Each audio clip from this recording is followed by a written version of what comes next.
안녕하세요. 법무법인 아세안 베트남의 최지웅 변호사입니다.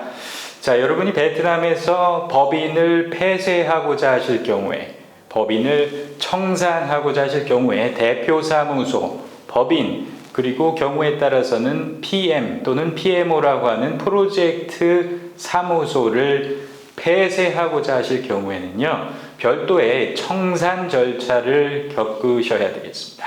청산 절차를 밟으셔야 되는데, 직접 당사자가 이러한 베트남에서 청산 절차를 밟기란 꽤 어려운 것이 아니겠습니다. 그 이유는 일단 가장 먼저 세무조사 텍스 당국으로부터 인스펙션을 받게 되는데, 웬만한 경우에는 그동안 설립 당시부터 폐쇄시키는 시점까지 수개월에서 수년 이상 운영을 해오시면서 어떠한 부분들이 문제점이 발생되었는지에 대해서 모르시는 경우도 있고, 이미 세무조사를 겪으셨던 경우라 하더라도 청산 시점에서는 또 다른 이슈들이 잠재되어 있던 문제점들이 수면 위로 올라오는 경우가 많습니다. 그 이유는 바로 베트남 당국의 입장에서는요, 이 외국인 투자자가 베트남으로 이제 영구적으로 나가기 전에 최대한 그동안의 문제점들을 파악해서 이런 부분에 대한 페널티, 징수 내지는 경우에 따라서는 다양한 유형의 불이익을 부과할 수 있는 마지막 기회가 되기 때문입니다. 자, 세무조사, 세무당국의 인스펙션뿐만 아니라 다양한 투자당국, 그리고 관세, 통관 클리어런스뿐만 아니라 여러 가지 우리 법인의 그동안 운영과 관련된 당국의 클리어런스를 통과하셔야 될 수가 있겠습니다. 그렇기 때문에 자, 단순히 세무, 회계적인 관점에서만 생각하셔서 이 청산, 법인 청산, 대표사무소 청산, 연락사무소 내지는 대표사무소 청산 또는 이 프로젝트 사무소 청산을 진행하실 경우에는요, 여러분들이 생각하셨던 것보다 굉장히 많은 스트레스와 경우에 따라서는 재정적 부담에 노출되실 가능성이 매우 높습니다. 그런 연유로 인해서 저희 법무법인, 저희와 같은 법무법인 소속, 베트남 현지에 상주하는 법무법인 소속 변호사들이 이런 법인 청산, 대표사무소 청산 업무를 수행하고 있습니다.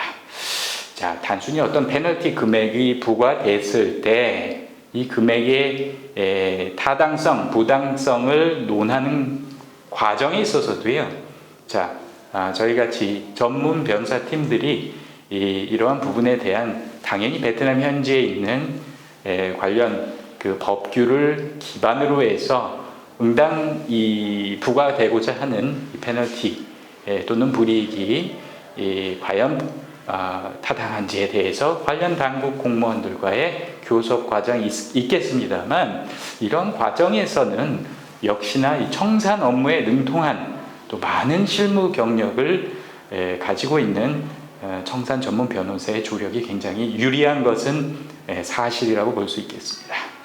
자, 기존에 내가 어떤 재무적인, 회계적인, 세무적인 신고를 담당했던 이 세무사, 회계사 이런 사무실들의 조력을 당연히 이 기장 업무를 해오시면서 조력을 받았을 텐데요.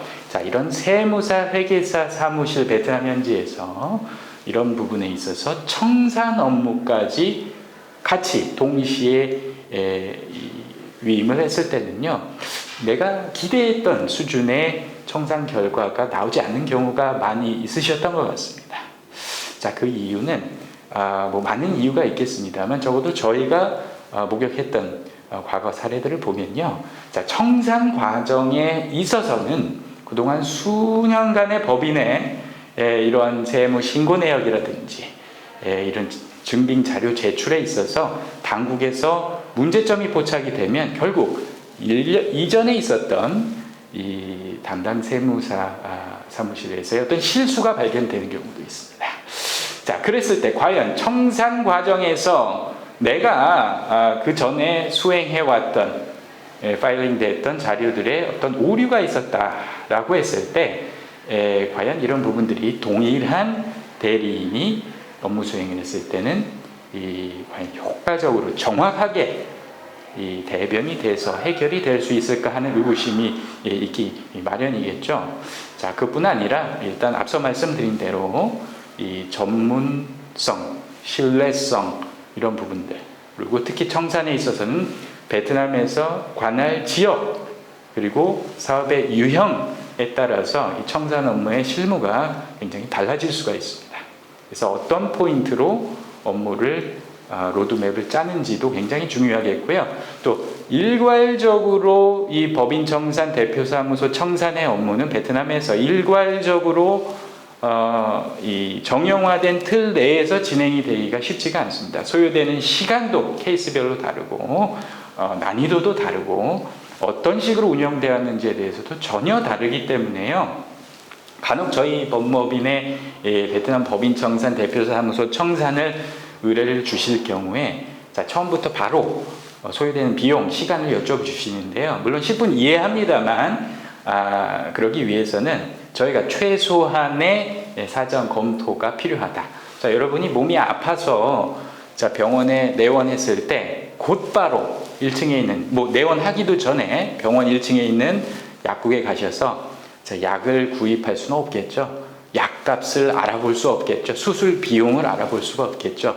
가장 먼저 담당 의사분의 진단을 받고 또는 엑스레이를 찍고 MRI를 찍어보고 정확한 진단을 받고 나서야 여러분이 앞으로 하게 될 수술이라든지 치료라든지 또 어떤 처방전이라든지 약값이 얼마인지에 대해서 알 수가 있겠죠. 똑같습니다. 법인 청산, 대표사무소 청산, 베트남에서만큼은 모든 케이스가 다를 수밖에 없습니다. 우리 한국인 기업에서, 한국인 입장에서 알 수 없었던 그동안의 법규 위반이 있었을 수 있습니다. 이런 부분들을 전혀 무시한 채 단순히 사업자 하나 사진만으로는 판단할 수가 없는 것이 당연하겠죠. 당연한데도 불구하고 기본적인 검토조차 생략한 채 비용 안내라든지 또는 나아가서 과연 청산이 가능할지 가능하지 않을지 부분까지도 정확한 판단을 위해서는 최소한의 검토가 수반돼야 된다라는 부분 여러분도 이제 동의하시리라 생각이 됩니다. 그럼에도 모든 것을 스킵하고 무조건 가능하다, 최소 비용 얼마가 될지는 모르겠습니다만 액면 그대로 곧바로 심지어 유선상 곧바로 안내를 했을 경우에 과연 여러분이 그러한 인포메이션에 대해서 신뢰가 가능할지 한번 생각해 보시기 바라겠습니다. 자, 베트남에서 법인 청산, 대표사무소 청산, 프로젝트 사무소 청산 또는 경우에 따라서는 프로젝트 자체만 청산하는 경우가 있습니다. 법인의 투자 허가 자체만 철회하고 청산한 경우, 어떠한 경우이시던 간에 베트남 비즈니스 관련해서 궁금하신 사항, 정확한 조력이 필요하시다면요, 저희 법무법인 아세안에 카카오톡으로 문의 주시거나 이메일로 문의 주시면 확인 후에 상담 예약 안내해 드리도록 하겠습니다. 자, 오늘 영상 여기까지 하겠습니다. 감사합니다.